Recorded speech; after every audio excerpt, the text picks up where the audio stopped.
ॐ श्री सूर्याय नमः। ॐ श्री आदित्याय नमः। आदित्य हृदय स्तोत्र। आदित्य हृदय स्तोत्र अगस्त्य ऋषि की रचना है और भगवान श्री सूर्य को समर्पित यह स्तोत्र शक्ति और बुद्धि का संचार करने वाला है। यह स्तोत्र मुनि अगस्त्य ने जब भगवान श्री राम युद्ध से थक कर खड़े थे तब श्री राम से कहा था। इस स्तोत्र का पाठ प्रतिदिन सुबह सूर्योदय के समय में अवश्य करना चाहिए। इससे प्राणी के जीवन में अपार सुख, ऐश्वर्य, तेज बल, बुद्धि का संचार होता है तथा साथ ही वह प्राणी भगवान श्री सूर्यदेव की कृपा से आरोग्यता और यश को भी प्राप्त करता है, क्योंकि भगवान श्री सूर्यदेव ही एकमात्र प्रकृति में ऐसे देव हैं जो अपने भक्तों को साक्षात दर्शन देते हैं और अपने दिव्य तेज से इस ब्रह्मांड को प्रकाशित करते हैं। भगवान श्री सूर्यदेव को नवग्रहों का राजा भी माना गया है। आइए भगवान श्री सूर्यदेव के इस पावन स्तोत्र के लिए हिंदी अर्थ के लिए श्रद्धा और भक्ति के साथ में श्रवण करते हैं। श्री आदित्य हृदय स्तोत्रम। उधर थककर चिंता करते हुए श्री राम जी रणभूमि में खड़े थे। उतने में रावण भी युद्ध के लिए उनके सामने आ गया। यह देखकर अगस्त्य मुनि श्री राम चंद्र जी के पास में गए और इस प्रकार से बोले कि सभी के हृदय में रमण करने वाले हे महाबाहो, हे भगवान श्री राम, यह गोपनीय स्तोत्र सुनो। इस स्तोत्र के जप से तुम अवश्य ही शत्रुओं पर विजय प्राप्त कर सकोगे। यह आदित्य हृदय स्तोत्र परम पवित्र और सभी शत्रुओं का विनाश करने वाला है। इसके जप से सदा ही विजय की प्राप्ति होती है। यह नित्य अक्षय तथा परम कल्याणकारी स्तोत्र है। यह सभी मंगलों में भी मंगल और सभी पापों का नाश करने वाला यह स्तोत्र चिंता और शोक को मिटाने वाला और आयु को बढ़ाने वाला है। जो अनंत किरणों से शोभायमान, रश्मिमान, नित्य उदय होने वाले समुद्यंत देवों और असुरों दोनों के द्वारा नमस्कृत हैं। तुम विश्व में अपनी प्रभा प्रकाश फैलाने वाले संसार के स्वामी भुवनेश्वर भगवान भास्कर का पूजन करो। सभी देवता इनके रूप हैं। ये देवता सूर्य जो हैं अपने तेज और किरणों से जगत को स्फूर्ति प्रदान करते हैं। ये ही तो अपनी किरणों से देवता और असुरगण आदि सभी लोगों का पालन करते हैं। भगवान श्री सूर्यदेव को ब्रह्मा, शिव, स्कंद, प्रजापति, इंद्र, कुबेर, काल, समय, यम, चंद्रमा, वरुण आदि को प्रकट करने वाले भगवान श्री सूर्यदेव ही हैं। ये पितरों, वसु, साध्य, अश्विनी कुमारों, मरुदगण, मनु, वायु, अग्नि, प्रजा, प्राण और ऋतुओं को जन्म देने वाले प्रभा के पुंज हैं।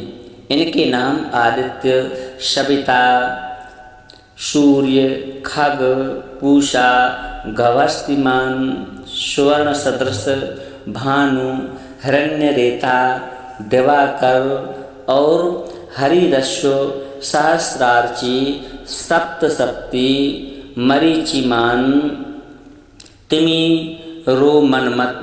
तिमिरो, मंथन, शंभु, त्वष्टा, मार्तंडक, अंशुमान, हिरण्यगर्भ, शिशिर, तपन, भास्कर, रवि, अग्नि, दर्भ, अदिति, पुत्र, शंख, शिशिरनाशन और व्योमनाथ, तंभेदी, ऋग्यजु और सामवेद के पारगामी, धनवृष्टि, अपाम मित्र मतलब जल उत्पन्न करने वाले, विंध्य, वीथि, प्लवंग आकाश में तीव्र गति से चलने वाले, आतपी मंडली, मृत्यु पिंगल, जिनका रंग भूरा है, सर्वतापन, सभी को तेज प्रदान करने वाले, कवि विश्व महातेजस्वी, रक्त सर्वभवोद्भव, मतलब सबकी उत्पत्ति के कारण जो हैं, नक्षत्र ग्रह और तारों के अधिपति, विश्व भावन,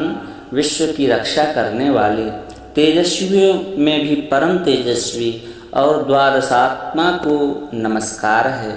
पूर्वगिरी उदयाचल तथा पश्चिमगिरी अस्ताचल के रूप में आपको नमस्कार है। ज्योतिर्गणों, तारों और ग्रहों के स्वामी तथा दिन के अधिपति भगवान सूर्य को नमस्कार है, जो जय के रूप हैं, विजय के रूप हैं। हरे रंग के घोड़ों से युक्त रथ वाले भगवान को नमस्कार है। सहस्रों किरणों के प्रभावान आदित्य भगवान को बारंबार नमस्कार है। उग्रवीर तथा सारंग श्री सूर्यदेव को नमस्कार है। कमलों को विकसित करने वाले प्रचंड तेज वाले मार्तंड को नमस्कार है। आप ब्रह्मा शिव विष्णु के भी स्वामी हैं। सूर्य आपकी संज्ञा है, यह सूर्य मंडल आपका ही तेज है। आप प्रकाश से परिपूर्ण हैं। आपको स्वाहा करने वाली अग्नि स्वरूप हे रौद्र रूप आपको नमस्कार है। अज्ञान अंधकार के नाशक, शीत के निवारक तथा शत्रुओं के नाशक आपका रूप अप्रमेय है। कृतघ्नों का नाश करने वाले देव और सभी ज्योतिषियों के अधिपति भगवान श्री सूर्यदेव को नमस्कार है। आपकी प्रभा तप्त स्वर्ण के समान है। आप ही हरि अज्ञानता हरने वाले हैं। विश्वकर्मा भी आप हैं, जो संसार की रचना करने वाले हैं। तम मतलब अंधेरा के नाशक, प्रकाश रूप तथा जगत के साक्षी आपको नमस्कार है।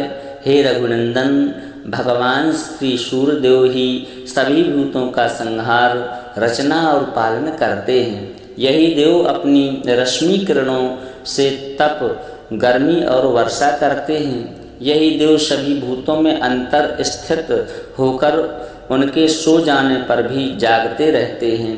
यही अग्निहोत्री कहलाते हैं और अग्निहोत्री पुरुषों को मिलने वाले फल हैं। ये ही वेद हैं। यज्ञ और यज्ञ से मिलने वाले फल भी यही हैं। यह देव संपूर्ण लोकों की क्रियाओं का फल देने वाले हैं। हे राघव, विपत्ति में, कष्ट में, कठिन मार्ग में और किसी भय के समय जो भी श्री सूर्यदेव का कीर्तन करता है, उसे दुख नहीं सहना पड़ता। तुम एकाग्र चित्त होकर के इन जगतपति देवादिदेव का पूजन करो।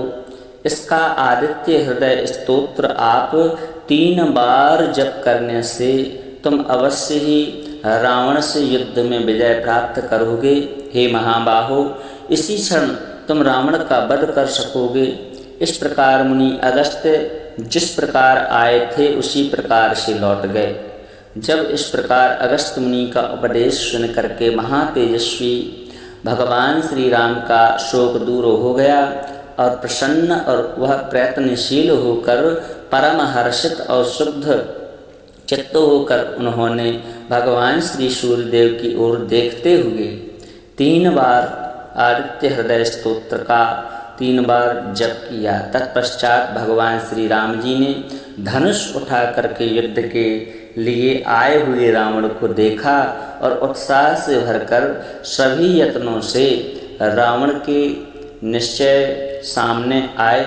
तब देवताओं के मध्य में खड़े हुए सूर्यदेव ने प्रसन्न होकर के भगवान श्री राम की ओर देखकर निशाचर राज राक्षस के राजा के विनाश का समय निकट जानकर प्रसन्नतापूर्वक कहा कि अब जल्दी करो। हे प्रभु, आप इस रावण का वध करो। और भगवान श्री सूर्यदेव के इस दिव्य स्तोत्र का पाठ करके भगवान श्री राम ने रावण पर विजय प्राप्त की, रावण का वध किया। रावण की नाभि में जो अमृत कुंड था, भगवान श्री सूर्यदेव की कृपा से वह सूख गया और भगवान श्री सूर्यदेव की कृपा से राम ने रावण पर विजय प्राप्त की। अतः आप सभी भक्तों से निवेदन है कि आप सभी भक्त इस पावन स्तोत्र को, यह हिंदी अर्थ है, इसे नित्य श्रद्धा और भक्ति के साथ में श्रवण करें। यदि आप चाहते हैं कि संस्कृत भाषा में आदित्य हृदय आपको श्रवण करने के लिए मिले तो डिस्क्रिप्शन बॉक्स में हम लिंक डाल देंगे, उसे भी आप श्रद्धा और भक्ति के साथ में श्रवण करें। इन्हीं शब्दों के साथ में भगवान श्री सूर्यदेव की आप सभी भक्तों के ऊपर कृपा बनी रहे। वीडियो यदि पसंद आया हो तो दिल से लाइक करें, साथ ही चैनल को सब्सक्राइब करें और कमेंट में जय श्री सूर्यदेव अवश्य लिखें।